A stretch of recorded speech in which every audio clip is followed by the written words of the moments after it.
Hey everyone, making a new video for you guys with the post-physics update on CarX. I've actually been getting a lot of questions, and first off, I want to say thanks everyone for watching the first wheel settings video. Sounds like it's helped out a lot of people, but with the new update, there's some new changes. Want to go over that with you. I'm going to kind of be focusing on a couple things here. So first off, we're going to be looking at the actual settings within CarX that are changed. I'm not going to go over the control panel. I will link to that video in the description if you guys want to look at that, as well as my camera settings. But this is just, like I said, it's going to be kind of a quick, short, and sweet video to follow up with the old video, which of course, after I made it, was when CarX did the update, and now we have things that are much different. So we're going to cover the settings within CarX, like I mentioned, and then we are going to move to the tune.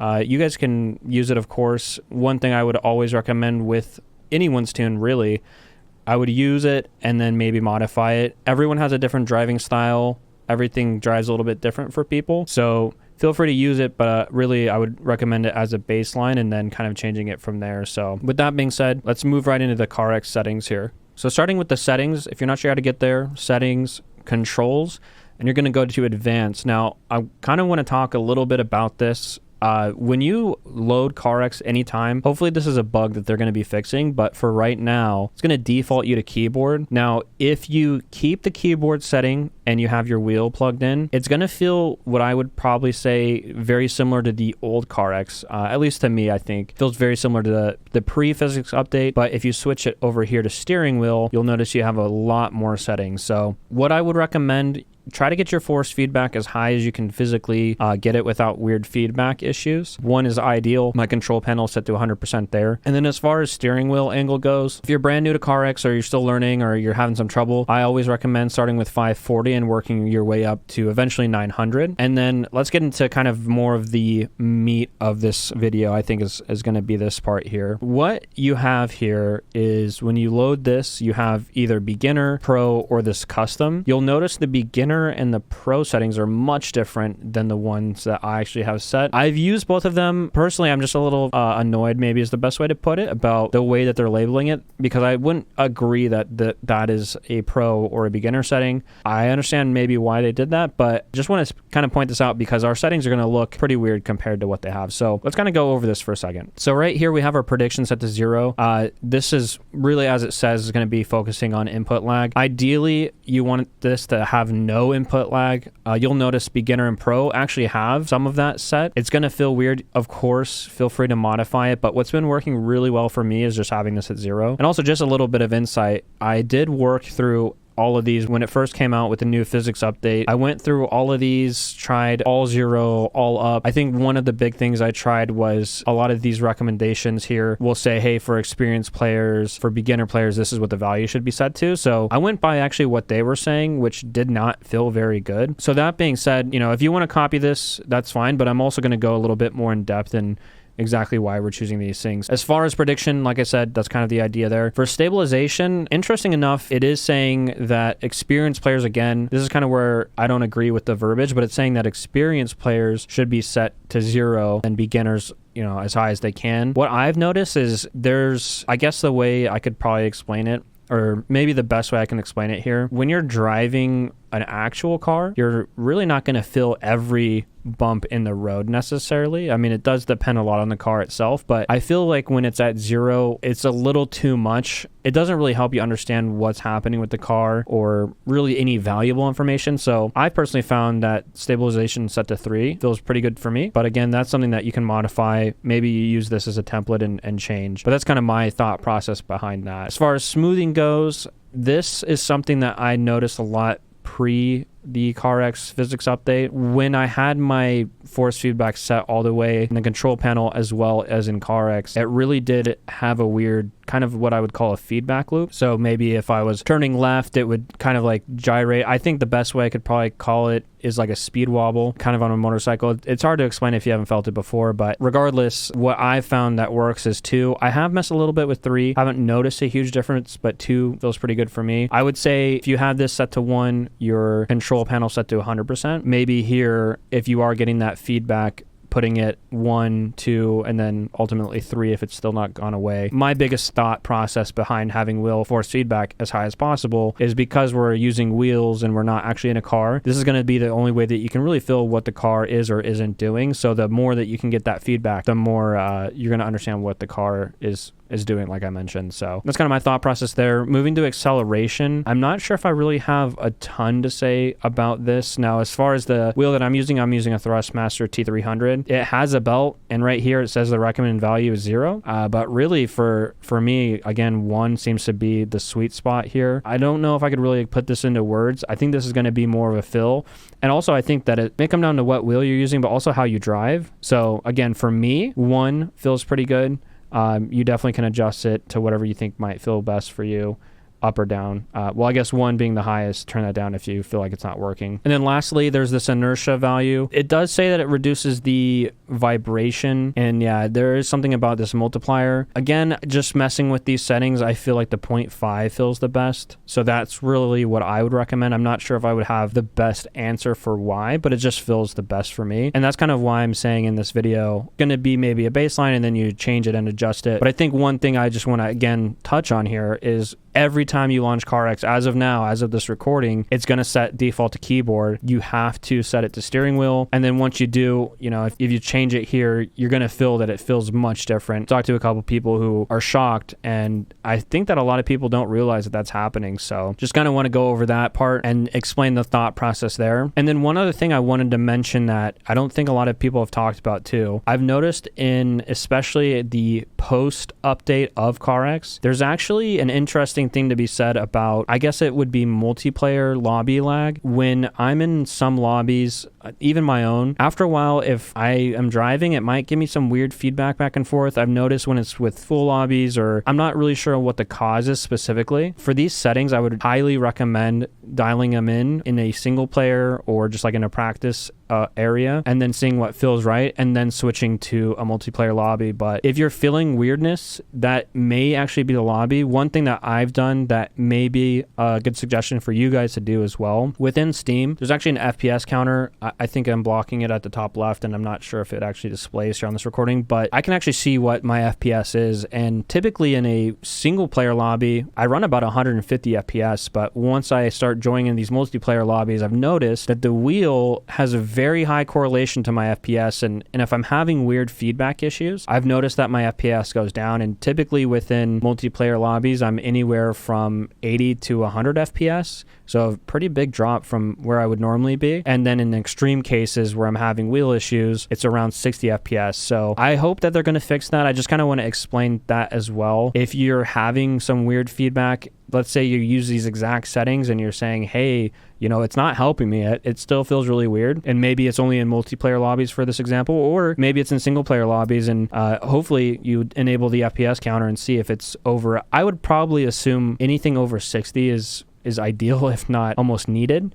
But really, I guess the main point with what I'm trying to say here is that your wheel feedback, in my opinion, and I don't know if it's true, it's just kind of what I've felt and what I've seen, it does seem like it's very dependent on what your FPS is. So if your FPS goes low, you're going to have weird feedback loops or feedback issues. And again, post physics update, that's what I'm just referring it to, just because that's really what it mainly was with a ton of other things. With that update, they were supposed to stabilize the lobbies in their patch notes, but it feels like maybe there is some stabilization, but when people join, people leave, or if they're using Kino and use a dyno stand in game, all these different factors can really affect your wheel and your FPS itself. So just something to keep in mind. I would say a good suggestion, again, just in general here, is that you turn on your Steam or any FPS counter just to know where it's at. And then when you go into these lobbies, or if you're in a single player game, especially if you're by yourself in a practice lobby, you know, not online, but just within the game itself, and your FPS is low, maybe working with your settings and changing them, lowering them down to make sure your FPS is as high as possible. So I'm not sure if any other YouTuber that plays CarX has talked about that, but just wanted to give some insight into that too. I don't think that's something that people realize, and that's just something I've realized since I've been streaming and playing for quite a bit. So anyways, I think that's pretty much all for the settings part. If there's any questions or you guys have some thoughts, feel free to add them to the comments. I'm always willing to to listen and or of course join the Discord. Always reading the comments, always interested in what you guys think and what you guys feel, especially if this works. I definitely want to hear it. If you have some different ideas or different thoughts on this too, would love to hear those too. So with that being said, I think now we'll move over to my tune and we'll talk about that so you guys can use it. So let's move over to tune. Now, before we continue here with the tune section, I did talk about in my last video, if you're curious on what cards are best or my thought process there, I would highly recommend looking at the other video that I made. For this, I'm just going to show you my current tune if you guys want to use it. With the update, it has introduced different diffs as well as some other settings. So I do think that's going to be valuable. And just one other thing I wanted to add, I am using Kino. So as far as a dyno stand, I will show what my Kino settings are. I'll give some ideas on what you should or maybe roughly estimate around where you should be. Horsepower wise, a lot of that is going to be different for, I think, a lot of people who are on console. So let's go into the dyno stand here. As far as the dyno stand goes, kind of straightforward. I'm not going to sit on this too long. If you guys want to copy this, look over it, change anything you want. I have messed around with the Ackerman angle. I was previously in my last video at 69. I did move it to 60. It feels better. I'm still trying to exactly understand the feeling of the changes, but I do have this at 60 if you want to use this. And then as far as the axis offset and the kingpin angle, that's something I haven't touched. Now, I've messed around with it. I don't really feel like I quite grasp the feeling of it and the difference there. I've actually spoken to a couple people about what that specifically does, but as far as feeling it and being able to change it to where it makes sense, I just haven't really been able to get to that point. So for now, I'm just leaving it to the default. And then beyond that, the only new change that I'm changing here is the max angle from what it used to be was 60 and now it's 65. So moving to the wheels, pretty straightforward. I think this is almost exactly what it was in my last video. Maybe the tire pressure is a little bit different, but none of this has changed in the new updates. These are all pretty much the same. And then moving to the transmission section, this is where the big changes are. So essentially what the new changes are, as you guys probably already know, you have your open diff, which I would not recommend having if you're drifting, your spool diff with it, which is essentially just a welded diff. You have your viscous limited slip differential, which is just an LSD with fluid in it. And then you have your clutch based limited slip differential. For me, and I think for most people, this is going to be what CarX felt like previously. So I've been sticking with the viscous LSD. I have tried the welded diff / spool option. It is different.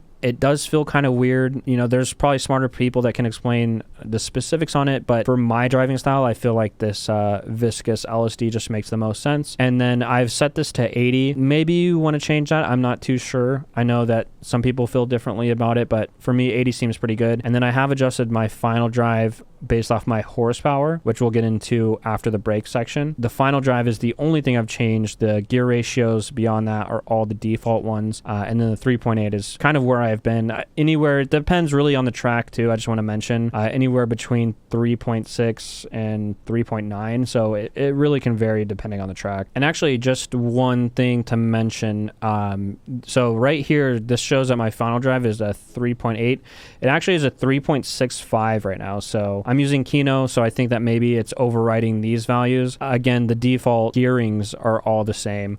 But my final drive is actually 3.6, so I just want to add that in. And then the brake section here, one thing I wanted to say, I've done the front brake bias to 80%. I do have the 2J Z swap in this car, so I'm assuming it makes it a little bit heavier than the stock one, but this just feels best for me. There's a lot of debate between the ABS. I think most people turn it off. For me personally, I just think that it feels better with it being on. There's a lot of back and forth about which is better and why. I kind of understand the point of having ABS off and how it steers the car, but again, for me, just having it on is kind of what I've been running. And then as far as the brake torque, I just wanted to mention too, a lot of people on controller will suggest a 1000 Nm. You can do that, but for me on steering wheel, I've actually noticed that it makes a pretty big difference and it almost feels too soft. It's really going to come down to your rig. It's going to come down to your spring if you have one on your pedal. A lot of people on controller will recommend 1000, which works for them. I try not to go below 2500. That just seems to work for me, but again, it's just going to come down to your spring setup, your pedals, and things like that. And then the last thing I wanted to talk about here is the Kino setup as far as my tune goes. So it won't really work for people who are on console, but I will talk about this a little bit just to give you guys an idea. So here you can see my car. Currently we're at 568. Anyone on wheel, really anyone in general on 90 adhesion or 90% wheel adhesion, I would recommend staying anywhere between 400 and 600 horsepower. Anywhere in that spot seems to be the best for people in 90s lobbies. And then one thing that I wanted to point out, which is going to also carry if you're not using Kino, in general, you want to have your RPM torque all the way up. And then you can see here my engine tune-up is also high. What I've actually turned down here is my turbo. The reason is that I'm still having a lot of torque. Of course, the turbo is going to affect the torque as well, but this is going to affect it a lot more, the engine tune-up and the max torque RPM. You can probably modify it. I'm sure there's maybe some people that have some different ideas on how that works, but again, for me, what's worked is just maxing these two out and then really adjusting my power based off the turbo percentage, or right now it's at a 0.20. And then as I mentioned previously, you can see here my final drive is actually set to a 3.65, so not what the transmission section in the default game is showing at a 3.8. So that's pretty much it for this video. Like I said, all of these are just what works for me and what I found to be helpful for myself. The idea here is to kind of give everyone a baseline and then adjust it as needed. I think the biggest thing, just to recap, is going to be the settings within CarX, making sure you're set to the steering wheel option and then adjusting those settings to what feels best for you. But feel free to use my settings that I showed you guys. And then also keep in mind, as I mentioned, in multiplayer lobbies, if you're looking at your FPS or if you're noticing some weird feedback within your wheel, it probably isn't your settings. It's actually just whatever's happening in the multiplayer lobby itself. So just keep that in mind. Sometimes I have to drive through it. Sometimes it clears up once the lobby gets a little bit lower. I've noticed around a half full lobby is about where it kind of cleans up a little bit. So if you're feeling some wheel feedback inside of there, that's just kind of what's happening at this current moment.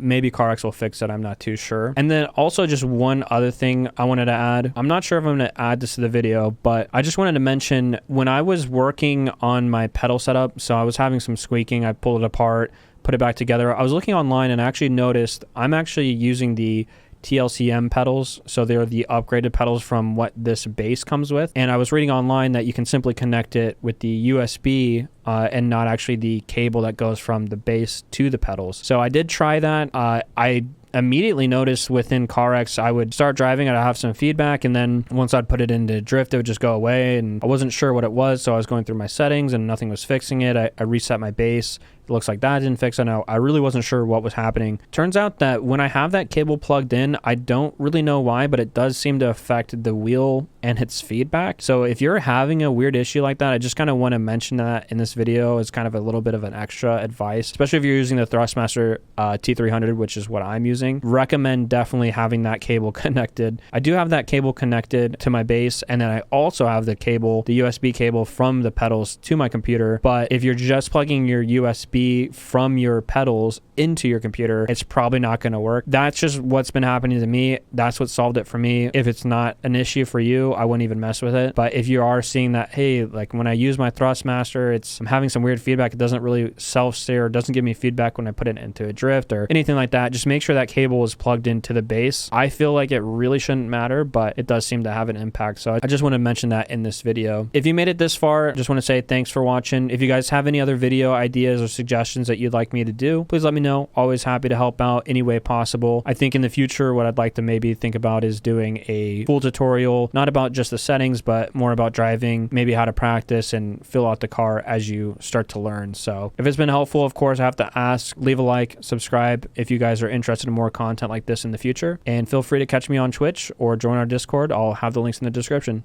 Thanks, guys.